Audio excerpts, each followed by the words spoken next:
Merry Christmas. Hope you guys are having a great time. We have been sick as freaking dogs. Like, dude, this is like the worst flu ever in my whole life that I can remember. And I'm on the end of it. I think Aaron and Joy are out Christmas shopping today, and Linda is, I think she's the tail end of it. So I think we're almost through it. We're going to feel great for Christmas. I want to talk to you about one thing. I just want to ask you a quick question. Do you ever find yourself um, looking at all the bad in your life, all the negative, you can only see the loss. You can't see the rewards. You're not looking ahead. You're stuck in the past. You're stuck sitting in the present, and you're stuck in the painful now, and you don't see a bright future for yourself. Have you ever, like, you've lost someone, or even more than one person that's just so precious and so dear to you, but they chose to no longer be a part of your life? And that hurts like hell. I know it does. That's a deep loss. It's a cut. It's a cut of the tie. But you know, if it's that deep of a cut, there's a good chance you might want to look at getting healed from soul ties. Because we should never be so deeply connected to people that it damages us or wounds us so deeply. There's betrayal and rejection and soul ties and things like that we need to be healed from. And codependent relationships, you know, when those things are cut off, if you have a codependent relationship, and part of that relationship, the one who you were in codependent relationship with decides to leave, you feel that rip or that tear, and you're completely devastated. So I think that that's something that I've been thinking about a lot lately. I remember being having a lot of soul ties in my life. Family members were big. I had soul ties with my family members. I can remember having codependent relationships with people. I was the fixer. I was the nurturer. I was the caregiver. I want to take care of you. I want to help you. I have the answers. I have the solution, because I was very much stuck in a religious rut or stronghold, whatever you want to call it. And so when the Lord healed me from the trauma that I had walked through as a child, as a young adult, then when he broke off the spirit of religion off of me, he began to show me these relationships that were very, very unhealthy, very toxic, codependent relationships that had to be severed. And let me tell you, when the Lord begins to cut away soul ties and codependent relationships, it hurts really badly. But if we stay seated in that, and only are looking at our loss, and we are sitting in that place of victim, and we lose our heart of gratitude, and we lose our thanksgiving, and we're no longer looking ahead at the future of what the Lord has for us, then we really can be missing out on the beautiful relationships that God does want to bring into our life.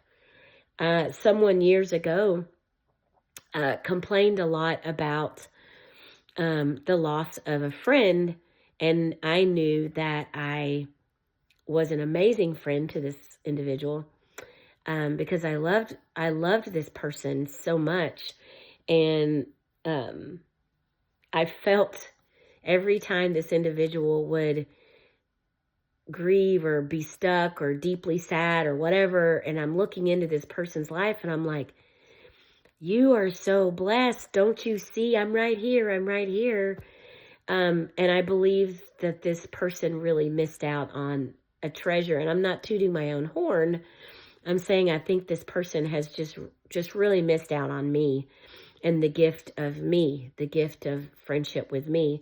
Because I knew that the Lord was bringing really good things, good soil, good people, and surrounding this individual with strong, righteous relationships, but this person couldn't see it. She just couldn't see it. And so eventually, you move on. I moved on. And, but I don't feel a loss. I don't feel a disconnect, because I feel like I'm always looking ahead. So I wasn't always that way. So my encouragement to you is, if you're stuck in that place where you feel like you're always grieving the loss, or you're always stuck in the past, and you're always looking at what you could have had, should have had, didn't have, never had, because it's someone's fault, someone else's fault that you've experienced all this loss. I want to encourage you to stop doing that and to look ahead at what the Lord is bringing to you, bringing to your life, bringing to the table. If you are someone who has lost a job, and you don't understand what's happened, and you love that job or whatever, fine, grieve that, but move on and ask the Lord what he has planned for your life, because I guarantee you he's going to want to bring you into a season of something better and something different, because you've outgrown that job. And sometimes I think we outgrow relationships. If we are in relationships where we're the only one growing and the other one isn't, then there's a good chance you've outgrown that relationship. And so it's time to stop grieving, and it's time to celebrate what the Lord is bringing into your life, as well as what he has already brought into your life. I am an expert on complaining, and so I can speak into this, but I have actually become very good at looking ahead and seeing things in a very positive light, and being grateful and being thankful. And so I consider myself to be a recovering complainer, and I find myself to be very good at being thankful and grateful, and I'm learning more about how to be grateful and thankful, a person of gratitude in the hard places. And that is very hard, but it takes practice, and it has nothing to do with how you feel. And so today, when you hear this and you hear my voice, you are not alone.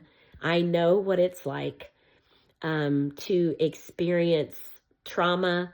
I know what it's like to feel hopeless. I know what it's like to lose friends who you thought were your friends, and to actually miss out on the ones that are right in front of you who love you, because you're so stuck in the past.